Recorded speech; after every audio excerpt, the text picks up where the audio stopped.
Hi everybody, it's your boy. It's pre-release season. That means 1.19 is close, like so close. It's time to start preparing for the big update. Today we're going to talk about some things you could be doing in your world right now to help get yourself ready for the big swamp update. If you won't be keeping the same world, don't worry, we'll talk strategy too. Down below, let me know what you're doing. Keeping a world, starting a new one. And Froglight Farm. Arguably, one of the biggest parts of the 1.19 update is frogs. There's a lot to frogs. If you're planning on messing with frogs or wanting to build with Froglight, then prepping for a Froglight farm is potentially one of the best things that you could be doing right now. To prep for a Froglight farm, pretty simple. Head into the nether and locate a basalt deltas biome. Once you've found this unfriendly place, you're looking for a relatively flat zone inside of the basalt deltas. Looking at this deltas right here, this is going to be a little bit tricky, so maybe something more like down here in the lava, that could potentially work. After that, you're going to want to start clearing out area. To set up a Froglight farm, you're going to need flat area basically. Or, if you don't really have any flat areas, then set up some kind of platform sitting over the lava ocean. And both of those would work fine. Clearing out, making a big platform, no matter what, get the coordinates to the area that you're working. 100% once this update drops, you're going to want to come back and finish this farm. Alternatively, if you're a little bit more late game inside of your world and you're looking for something big to do, find a bastion, take it on. But not just any bastion. We're looking for the bastion specifically with the magma cube spawner down below. This bastion that I'm looking at right now does not have the magma cube spawner. The magma cube spawner will be in the central of the big tall room with sides all around it, near the bottom. Pretty much the rest of the stuff when it comes to the Froglight farm could be set up in the 1.19 update once you have frogs. But here's the thing, to find a bastion, to locate a basalt deltas biome, that potentially means exploring, and exploring, and exploring. Inside of the nether, that's fine. 1.19 doesn't change anything about it. But the overworld, that's a completely different plane of existence. It's not the same. In 1.19, the overworld gets a couple big updates. A mangrove swamp biome, a deep dark biome, and ancient city.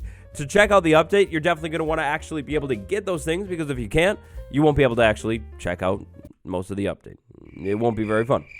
Minecraft does things in a pretty logical way. Once you've loaded something in, or in other words, once you've been near an area or seen an area, it's loaded like that forever. It will never change. If you've run around your world entirely and somehow loaded every single thing in, well, no, that's a lie. The world is like infinite. You haven't loaded everything.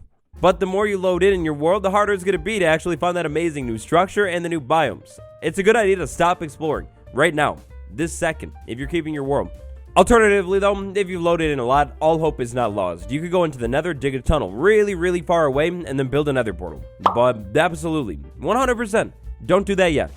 If you're a little bit more techie though, you do have another option. You don't have to worry about not exploring. Go ahead and explore.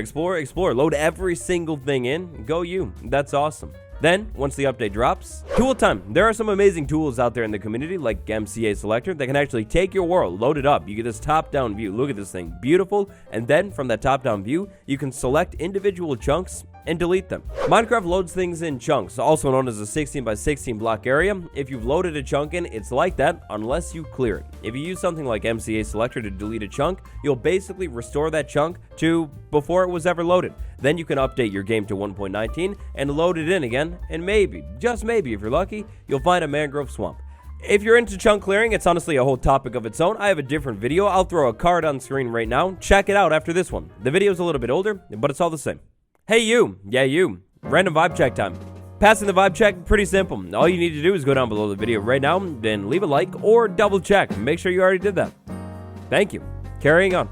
And from the warden to the goat horn to the deep dark biome, the wild update does a pretty good job of adding features into the game that were announced for like 3 updates ago. Except these features are a little bit better now. The goat horn is one of those things. In 1.19, the goat horn will finally be added to the game.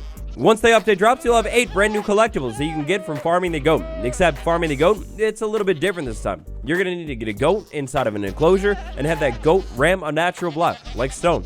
What does that mean for you right now? Well, that means work. Go into your world, find some goats, put them in some kind of enclosure. Once the 1.19 update drops, set up a goat farm. To prepare for the big 1.19 update drop, set up a goat farm now, and then wait for your goats to start charging things once the update hits. Ow.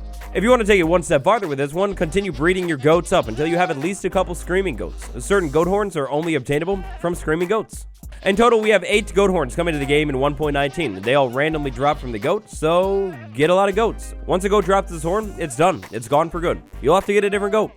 We talked all about setting up a Froglight farm, but what about a farm for the frogs? If you're bored inside of your world right now, you don't really know what to do, consider setting up a frog farm, or some kind of build for your frogs. Once the update drops, of course you won't have any frogs, so you'll have to go find some. But that definitely doesn't mean you have to wait for the preparation. Setting up a frog farm is actually insanely simple too. You probably heard by now frogs are crazy jumpers. That's one of the big things with them. So, to keep the frogs under control, you're either going to need to build your walls like really tall or just put it inside of a solid building. To actually farm the frogs, you're going to need water inside of that pen. Maybe a little bit more than one block though. One does seem a little bit cruel. And that's it. That's the frog farm. Once 1.19 drops, head over to the swamp, find a frog or two, bring them back over to your farm. Once you've done that, find some slime balls, give the slime balls to the frogs. They'll look at each other romantically, and then tadpole. Aesthetically, the frogs are essentially blind. They don't care. You could do something super low effort like that, or you could step things up a little bit, maybe get a little bit more cursed and set up some kind of frog farm, frog house that looks something like this. The frogs are indeed inside of the frogs. And look at that little guy in there. It's smiling. It's so happy. Speaking of slightly cursed looking frog farms though, frogs. If you want to breed frogs in 1.19, then slime balls. Slime balls are going to be the way to go. If you haven't found a slime farm in your world yet, and at least hung around that thing for a little while to farm slime, then now is the perfect time to do that. Now, locating a slime chunk, especially in 1.18, can be a little bit more tricky. The caves are big. A couple things that might make your slime chunk locating job a little bit easier are torches. First things first, go into the caves near your base or wherever you are and light them up. Slime have this nice mechanic where essentially they can spawn at any light level, as long as there's room. Speaking of room, try and find a big cave. If you can find a big cavern like this, there is 100% definitely going to be room. Also, these big caves, they typically cut through at least a couple chunks. That gives you more chance to having a slime chunk exposed. Definitely make sure you're below Y40 somewhere. Slime will only spawn in a slime chunk below Y40. And honestly, just like the most bonus points in the world, if you can find a cavern that is at least this big or maybe a little bit bigger. If it's a lush cave or dripstone cave, you're definitely going to have to clear out some stuff, make some room for the slime to spawn, but this is a big cavern. I guarantee it, there's got to be at least one slime chunk in this big cavern right here. Let's get deep for a second, really deep, like ancient city deep. One of the biggest parts of the 1.19 wild update is the ancient city and the experience that will be had inside of this thing. Unless you're off the wall crazy, the ancient city is not an early game task. Quiet or not, taking this thing on unprepared is essentially the same as having an IQ of 7 total, both numbers.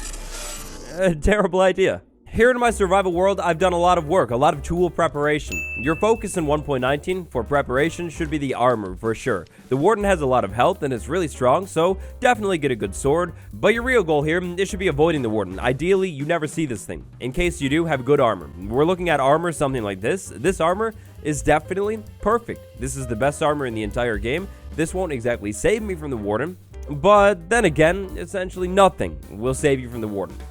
Be quiet. He hears. Next question, think fast. Early game food. Potato, carrot, wheat, beets. Which one should you farm?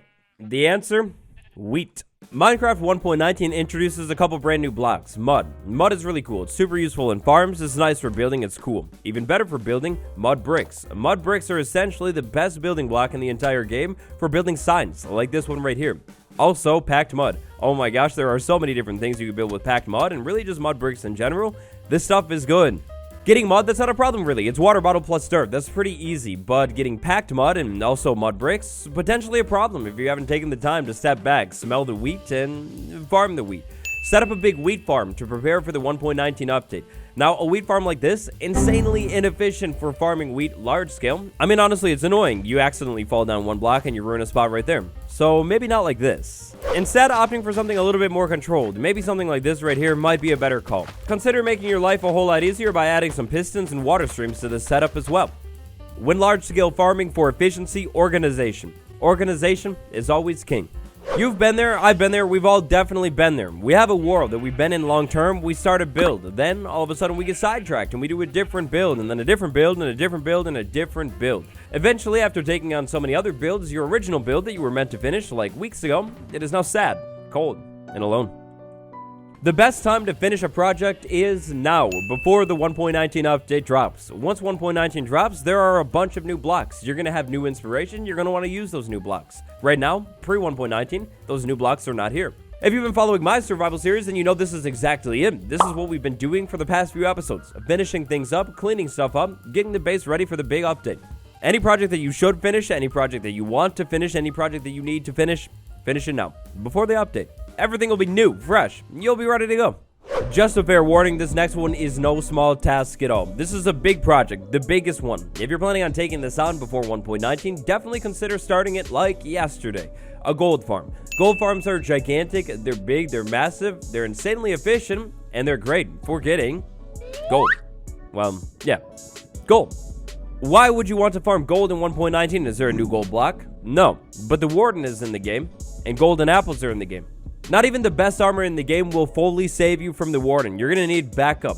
If you're planning on venturing to the deep dark and hanging out there for a while, it would be a great idea to stock yourself up on potions, and even better, golden apples. The amazing thing about a gold farm is the experience, the gold, the profits from it. Oh, it's so worth it. It takes a lot of time. It's a big grind to set up, but after setting this thing up, you will never want to leave your world because you'll never want to do this project again, but also because you've now set up one of the best farms in the entire game. Farm a couple trees for some apples, set up a gold farm for gold, and you will never be able to catch up when it comes to apples again. The profit margin from this thing, that's off the charts. If you made it to this point in the list, I want to send a big shout out to you. Thank you. I appreciate it. It helps me out a huge time. You're amazing. So the final thing that you could consider doing to prepare your world for 1.19 is admittedly a little bit cheaty. Once 1.19 drops, we have a brand new swamp biome. This swamp biome typically generates near other swamps or sometimes in place of where the old swamp would have generated. What does that all mean? Well, that does mean that you could technically find a swamp in 1.18, write the coordinates down, grab your seed, then load your world up in 1.19 and check out the world at those exact coordinates. Is it a mangrove swamp? If yes, you're in luck. Time jump back to like the third thing that we talked about in today's list. All you need to do now is take your original, proper survival world, clear the chunks where the mangrove swamp is supposed to be, and wait. But potentially cheaty, for sure. So a different thing you could do in your world to prep for 1.19, find a swamp. These classic OG swamps will actually spawn frogs in 1.19. It's pretty cool. Update your game, find the frogs here, then you're a third of the way to having all the frog colors in the game. The next step would be find a cold biome, then after that, find a warm biome. Cold biome, frozen ocean, snowy taiga, something like that. Hot biome, savanna, desert, badlands, something like that.